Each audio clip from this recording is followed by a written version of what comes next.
Aprendo en casa.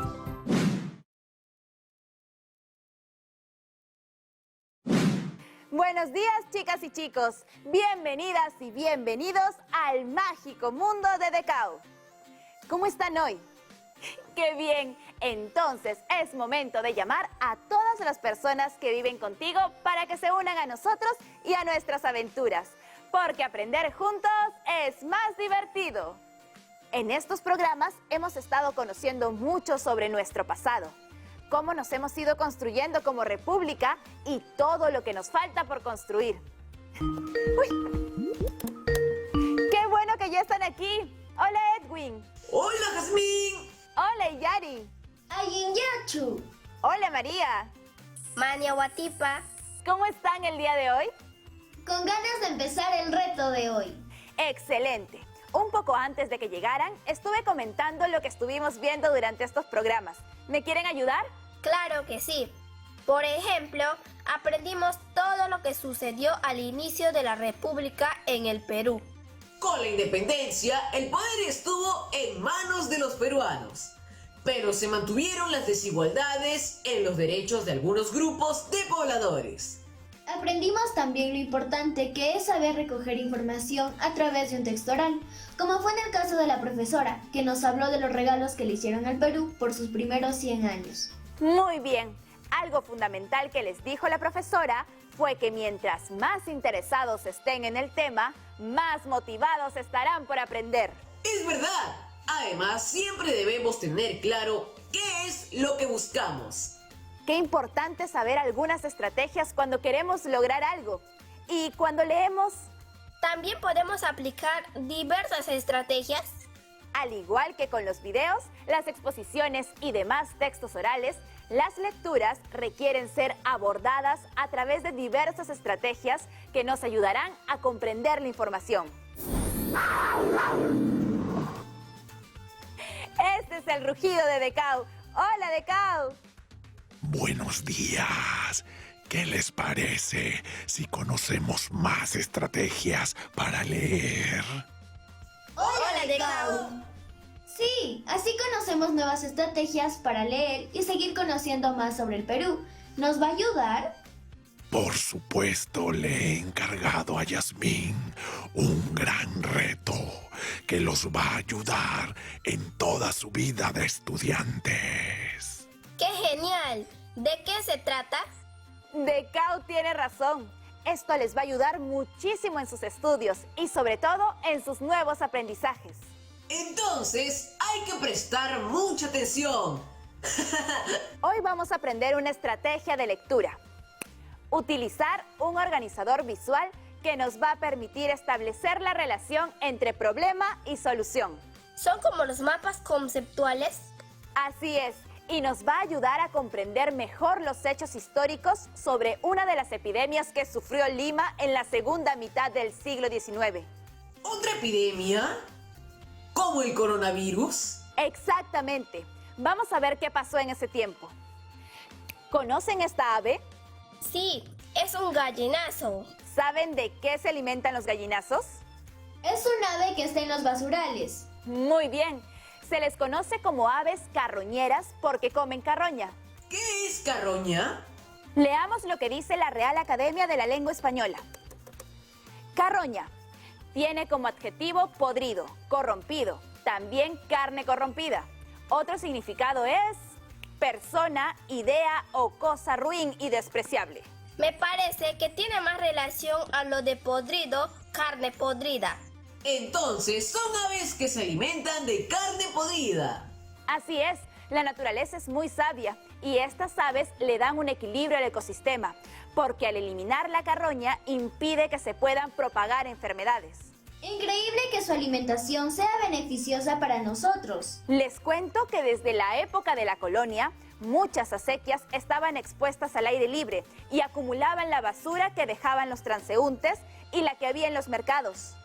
Eso suena a mucha cantidad de basura acumulada. Claro, pero pasaba que los gallinazos comían de esa basura y poco a poco se acababa. Por eso no los mataban. Claro, tiene sentido. Las dos partes se beneficiaban. Incluso estos gallinazos han estado presentes también en nuestra literatura. Hay un cuento de Julio Ramón Ribeiro que se llama Los gallinazos sin plumas, del año 1955. Les voy a leer un fragmento. Los basureros inician por la avenida Pardo su paseo siniestro, armados de escobas y de carretas. A esta hora se ve también obreros caminando hacia el tranvía, policías bostezando contra los árboles, canillitas morados de frío, sirvientas sacando los cubos de basura. A esta hora, por último, como a una especie de misteriosa consigna, aparecen los gallinazos sin plumas. ¿Pero a quiénes se refieren? Se refiere a los niños que, como si fuesen gallinazos, buscan entre la basura. Pero a diferencia de las aves en el cuento, ellos buscaban para alimentar al chancho que criaba su abuelo. ¡Qué curioso cuento! Voy a leerlo más tarde. También se publicó un cuento para niños llamado El señor gallinazo vuelve a Lima, de Sebastián Salazar Bondy, en el año 1961. Escuchen, el señor gallinazo volvió a Lima después de varios años de ausencia. Desde lo alto, ingresando por el lado del mar, advirtió que la ciudad había crecido un poco hacia arriba y muchísimo a lo ancho. ¿Realmente el gallinazo es un personaje de nuestra historia y por qué había tantos? Los gallinazos nos han acompañado a lo largo de la historia, porque al ser carroñeros buscaban alimentarse de los restos de la comida que muchas veces estaban esparcidas en diferentes espacios públicos. Esto demostraba que aún nos faltaba organizarnos mejor como ciudad para mantener una higiene adecuada, puesto que esto traía enfermedades. ¡Guau! Hay mucha información para leer sobre el Perú, así que estaría genial aprender a organizar mejor la lectura. Me parece muy bien, porque es justamente lo que vamos a hacer. Aprender a organizar la información de un texto a través de una estrategia. ¡Qué bien! Eso nos va a ayudar mucho con nuestras tareas. Por supuesto, María. Antes de empezar, les cuento que la palabra texto en latín significa tejido. ¿Y por qué creen que significa tejido? ¿Un tejido de ideas? Entiendo. Se puede referir a que las ideas de un texto se relacionan entre sí. Así es. Y hay diferentes tipos de textos, entre ellos los narrativos y expositivos, que son los que abordaremos hoy. Textos narrativos, como los cuentos de Julio Ramón Ribeiro y Sebastián Salazar Bondy, donde nos narra una secuencia de hechos. Ese tipo de textos me entretienen bastante. Me gustan las historias. De eso se trata, que puedas entretenerte con los hechos que pasan los personajes. Por otro lado, los textos expositivos abordan de manera objetiva un asunto o tema. Por ejemplo, los que aparecen en revistas especializadas. Sí, muchas de ellas abordan investigaciones científicas o también los textos de historia que nos cuentan sobre los acontecimientos históricos de manera objetiva. A mí me gustan los textos especializados en plantas. Saco muy buena información para el cuidado de mis plantas. ¡Qué lindo, Yari! Ojalá estén creciendo muy bien. Retomando lo del texto expositivo, es importante mencionar que las ideas dentro de él no tienen la misma relevancia. Hay ideas principales e ideas secundarias. La idea principal es la que presenta el contenido más importante. O sea, si la quitamos, todo lo demás no tendría sentido. Exactamente, Edwin. Muy bien. Los textos expositivos pueden tener diferente tipo de estructura. En este programa nos vamos a concentrar en aquellos que presentan un problema y plantean soluciones. Los textos expositivos con este tipo de esquema son aquellos donde se organiza la información en torno a la descripción de un problema y de sus soluciones. Muy interesante, Yasmín. Me gustaría leer algo sobre las epidemias. ¿Cómo se afrontaban estas situaciones antes? Yo creo que sería útil porque tendremos información de lo que pasó en el Perú en esos tiempos. ¡Perfecto! La vez pasada mi papá me mostró un texto de internet que hablaba sobre este tema de las epidemias. Y yo me quedé pensando qué tipo de epidemias o enfermedades habrá afrontado el país en el pasado. ¡Excelente! Justo eso vamos a hacer. vamos a conocer cuáles fueron las epidemias en la historia del Perú y cómo las fueron afrontando. Utilizaremos el organizador visual de problema y solución. No se vayan, ya volvemos con más de este reto.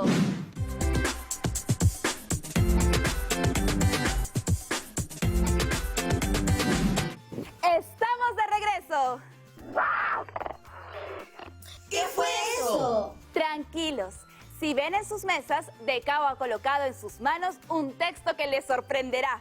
Ahora cada uno va a ir leyendo una parte de ese texto. Presten mucha atención. Muy bien, yo empiezo. En la segunda mitad del siglo XIX hubo varias epidemias en el Perú. La de la fiebre amarilla y la del cólera fueron las más importantes. En 1868 fue la gran epidemia de Lima de la fiebre amarilla.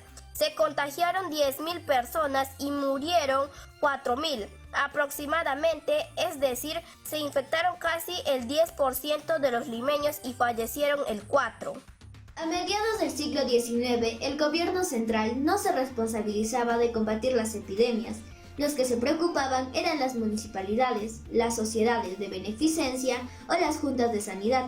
Se creaban en tiempo de epidemias porque los hospitales no eran suficientes y servía para ayudar a los enfermos dándoles comida, medicina y alimentos. Había mucho atraso en los centros de salud, porque mantenían una organización de la época de la colonia. Eran espacios dirigidos por religiosos, donde básicamente se daba apoyo espiritual. El apoyo espiritual estaba por encima de lo científico. No había un sistema de recojo de basuras ni desinfección de espacios públicos. Las acequias pasaban por la ciudad. No se conocían las causas de las enfermedades y ni de cómo se contagiaban. Había dos interpretaciones. A. Creían que las epidemias eran consecuencia del vapor que producía un cuerpo enfermo o del olor que emitían la basura acumulada, los cuerpos que se descomponían y las aguas estancadas y que se transmiten por el aire.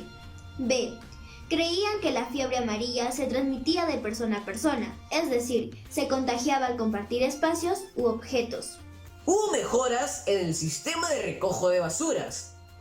Se desinfectaron espacios públicos, plazas, parques y se cubrieron las acequias que estaban en la ciudad de Lima.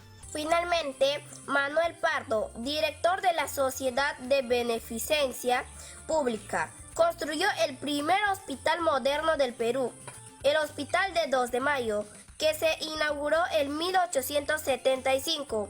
Tenía servicios más especializados y fue diseñado teniendo espacios ventilados. Con ello se demuestra que en esa época se generaron reformas urbanísticas y sanitarias que se esperaban dar respuesta a esta problemática. Las acequias estaban abiertas, por eso habrían gallinazos. Muy bien, entonces vamos a organizar ese texto en problemas y soluciones. Creo que las soluciones fueron las que dijimos al final. Sí, donde hablamos del recojo de basura y de la creación del Hospital 2 de Mayo. Los anteriores párrafos no contaban los distintos problemas que había. Muy bien, entonces ahora van a tratar de definir bien el problema, para lo cual van a unir todas las ideas que se refieren a él. Además, deben resaltar las ideas clave. Empecemos resaltando las ideas principales de los problemas. Del número 1, creo que lo más resaltante es ubicarnos en el tiempo. Así que resaltaríamos qué pasó y en qué momento. Es importante marcar el año y el lugar. Creo que en este párrafo lo importante es identificar que nadie se hacía responsable de ese problema. En el párrafo 5 hay algo importante y es el sistema de recojo de basuras. No había. Yo lo subrayaría todo. Espera, creo que nos olvidamos del párrafo 4, que era un problema también, donde dice que había mucho atraso en los centros. En el párrafo 6 hay que resaltar que era un problema que no se conocieran las causas ni cómo se contagiaban. No como ahora, que sí sabemos y podemos evitarlo. Muy bien, es importante definir con claridad el problema. Podríamos hacerlo así. Hay que unir las ideas relacionadas al problema. ¿Qué les parece? El Perú sufrió de varias epidemias y en 1868 hubo en Lima la gran epidemia de la fiebre amarilla. Las acequias estaban abiertas. En la ciudad no había recojo de basura. Además, había mucho atraso en los centros de salud y no se conocían las verdaderas causas de las enfermedades. Se creía que las epidemias eran consecuencia del vapor de cuerpos enfermos y que las enfermedades se transmitían por contagio. Muy bueno, tratemos de reducirlo un poco. Podría ser así. Lima sufrió en 1868 la gran epidemia de la fiebre amarilla. Era una ciudad insalubre, sin recojo de basuras, acequias abiertas, etc., que no contaba con un buen sistema de salud. ¡Excelente! Ahora hagamos lo mismo con las soluciones. Recojamos todas las ideas y resaltemos las más importantes. ¡Yo empiezo! Lo principal de este párrafo 7 es saber qué se hizo para combatir la enfermedad. Así que subrayaría esta parte. En este último párrafo es importante saber lo de la construcción del hospital, porque allí se iban a curar los enfermos. Muy bien, ahora hay que hacer lo mismo, definir con claridad la solución. Me parece que ya la tengo. ¿Qué les parece esto? Solución 1. Hubo mejoras urbanísticas, sistema de recojo de basura, desinfección de espacios públicos y se cubrieron las acequias. Solución 2.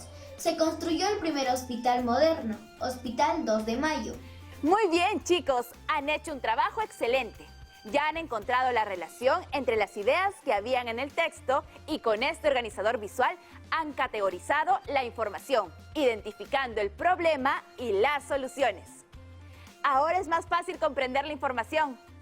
Aprendimos mucho de los textos.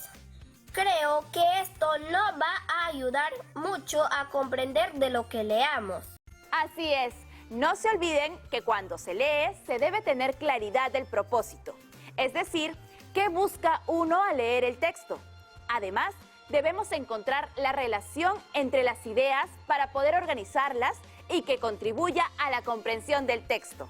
Nos pasó algo similar con el video de los obsequios de Lima. Sabíamos que buscábamos y así se nos hizo más fácil comprenderlo. Comprender una lectura implica construir el sentido de lo que quiere decir el texto. Y para ello ayudan mucho los organizadores visuales. Muy bien. Han pasado el reto de hoy. ¿Qué me pueden decir de los textos? Que los textos expositivos presentan conceptos o hechos de manera objetiva. También que en estos textos encontramos ideas principales y secundarias. Asimismo, hay textos expositivos que presentan un problema y plantean soluciones. Y no se olviden que los textos expositivos de esquema, problema y solución descubren y describen el problema y plantean una o más soluciones. Lo han hecho muy bien. ¡Wow! ¡Bravo! Los felicito, chicos, lo han hecho muy bien. Ahora, para cerrar el día, vamos a disfrutar de Leemos Juntos. Vamos a ver las ocurrencias de Lea. ¡Vamos! ¡Chao!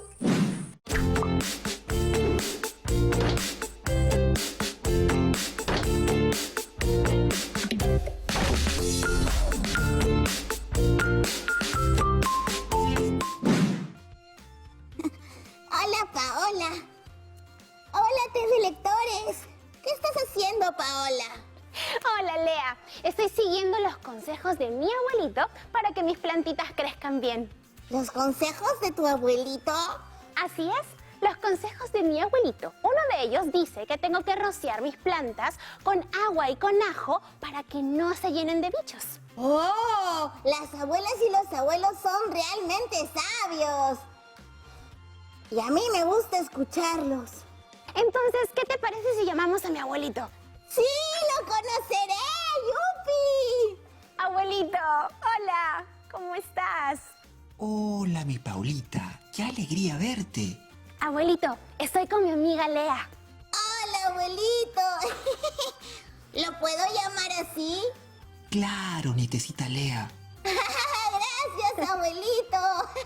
Te llamamos para que nos cuentes más sobre el cuidado de las plantas. Muy bien. Conozco un relato para ello. Se llama Yatiri Likili Likili, el sabio lequecho, que es un relato aymara del libro Relatos indígenas andinos y amazónicos, publicado en el año 2017 por el Ministerio de Educación del Perú. Se dice que en nuestra comunidad había un sabio muy inteligente, de cabeza plana y pies rosados. Este sabio vestía un poncho de color plomo y volaba alegre de arriba hacia abajo. El sabio anunciaba lo que iba a suceder en la comunidad mediante su canto. Este personaje cantaba "Liu, liu, liu". Unas personas atendían sus anuncios y otras no lo tomaban en cuenta. En la comunidad vivían dos personas. Uno de ellos era un anciano y el otro un joven. Hacían sus chacras siguiendo su buen criterio y sembraban papas y otros productos. Llegada la cosecha, el anciano tenía una gran producción de papas, mientras que el joven, al escarbar, encontraba pocos productos y de mala calidad. Entonces, el joven agricultor fue a la casa del anciano a preguntarle: ¿por qué mi chacra no produce bien cada año? El anciano le respondió: escúchame, yo trabajo la chacra obedeciendo al sabio que vive en esta comunidad. Ese sabio se llama el lequecho. Cuando hace su nido en las partes altas, dentro del nido hay bastante pasto. Sus huevos son de color verde oscuro brilloso y tienen grandes puntos negros. Quiere decir que va a ser un buen año y lluvioso. En las ocasiones en que hace su nido en las partes bajas, donde se estanca el agua, quiere decir que será un año seco. Si dentro de su nido pone pequeñas piedrecillas, quiere decir que va a ser un año de granizada. Cuando dentro de su nido pone el pasto llamado shiji, va a ser un año de helada. Además, sus huevos son de color plomo gris y con pequeños puntos negros. Todo esto hay que observar con mucha atención y de acuerdo a eso debemos trabajar nuestra chacra. Al escuchar el consejo, el joven se puso muy contento y dijo: ahora ya no voy a ser pobre. Desde ese día, él y toda la gente escuchan el canto del lequecho y lo interpretan para hacer sus cosas y solucionar sus problemas. Para cultivar la chacra, miran la forma como el lequecho ha puesto sus huevos. De este modo, obedecen al sabio de la comunidad. ¡Bravo! ¡Qué sabio el lequecho! Gracias, abuelito, por este hermoso cuento. La naturaleza es muy sabia, hay que escucharla. ¡Chao, TV lectores! ¡Hasta la próxima! Amigas y amigos TV lectores, conversemos con nuestros abuelitos y abuelitas que son los sabios de nuestras comunidades. Sí, voy a hablar con mi abuelito Amílcar. Nos vemos la próxima semana cuando volvamos a abrir el retablo de ¡Leemos juntos! Gracias por acompañarnos durante todos estos días. Descansen y disfruten mucho este fin de semana.